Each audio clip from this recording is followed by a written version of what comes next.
in the media. They are going in every village. They're saying empowerment. We don't know exactly what it is. You don't think that is going to redeem this government or anything? Those are not empowerment programs. That is daylight bribery of voters using stolen public funds. These are funds that were meant for education, free primary education and free secondary education. This money, William Ruto has diverted management for education through the National Intelligence Service, ostensibly to deal with regional security. This money is withdrawn in cash every Friday and given to Kindiki to go around the country bribing voters and cheating them. That is empowerment. William Ruto promised real empowerment when he became president. If he wants to do real empowerment, he needs to bring a bill in Parliament where these programs are well explained and included in the budget so that there is an organized way of doing empowerment.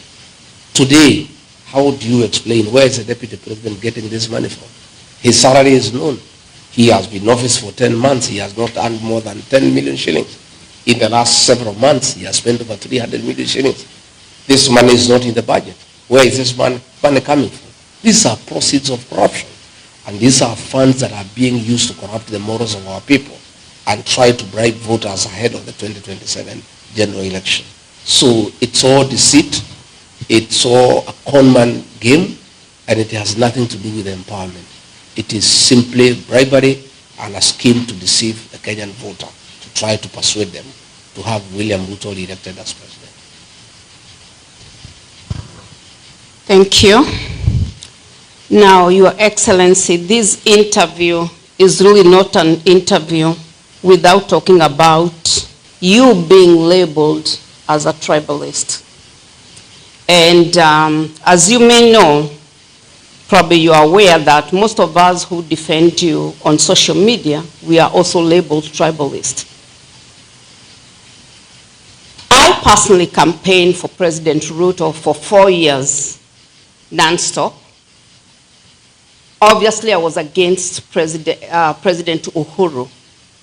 Nobody labeled me tribalist until Gachagua was impeached.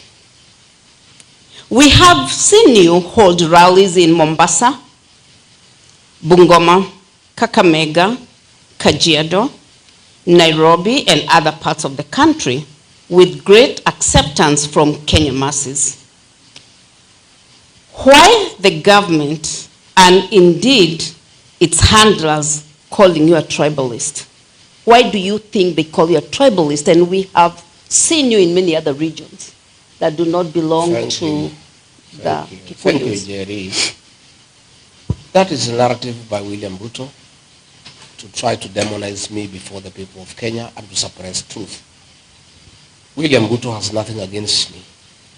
And the only remaining strategy is to label me a tribalist, to try to demean me before the people of Kenya.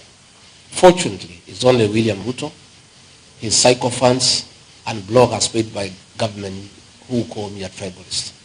I'm the darling of the Kenyan people. As you have rightly said, when I was in Ukambani, everybody, thousands of people from that area wanted to hear from me. When I arrived in Mombasa, in Kilifi, in Malindi, everybody wanted to listen to me. When I went to Masai Land, in Kajiado, in Narok, the Maa people want to listen to Rigiji. When I went to Western Kenya, I was a star guest in Bungoma, in Busia, in Kakamega, in Vihiga. The people of Kenya believe in me and the truth that I speak every day. It's only William Ruto because there's nothing else he can say against me. As you have rightly put it, nobody believes him because when I campaigned for him, he never called me a tribalist. When the people of the mountain Kenya supported him to a man, he never said they are tribal. He has only decided we are tribal because we have rejected his leadership and we have said we are not going to support him. As long as we were supporting him, we were good people and we were very nice people and nationalists. But the minute we decided that he cheated us, he betrayed us, he misused us, he was the wrong choice for us and for the country, he has decided that we are tribal people. But I am never dissuaded from what I believe in. I never lose focus. I'm never distracted. I ignore those things with the content that they deserve. I am very keen to talk to the people of Kenya. I stand for the people of Kenya. When I fought for the Gen Zs, I fought for all the Gen Zs for the people of Kenya.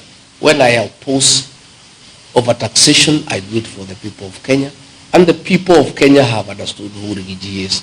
And William Ruto, with his narrative, will go nowhere. When I go back, I will be having a 3-day incursion of the Gusii region in Kisii and Nyamira. Again, I will be going to Migori in Kuria. Again, I will be going to Bomet. I will be going to Eldoret. I will go to each and every part of the country because I'm a Kenyan leader. And I'm a leader who is respected by the people of Kenya for what I believe in and for upholding truth, because the people of Kenya want a truthful leader. And that is why William Ruto is scared. He would like to confine me in the mountain so that other Kenyans do not benefit from what I know and from telling them what is happening in government and what happened when I was in government. He doesn't want me to give that truth to the people of Kenya. That is why he tries to bog me down and try to intimidate me by saying I'm tribal. I'm not intimidated. I am strong. I am focused. I'm a man on a mission. I'm moving on. I'll move to each and every part of the country. All right. Let's proceed.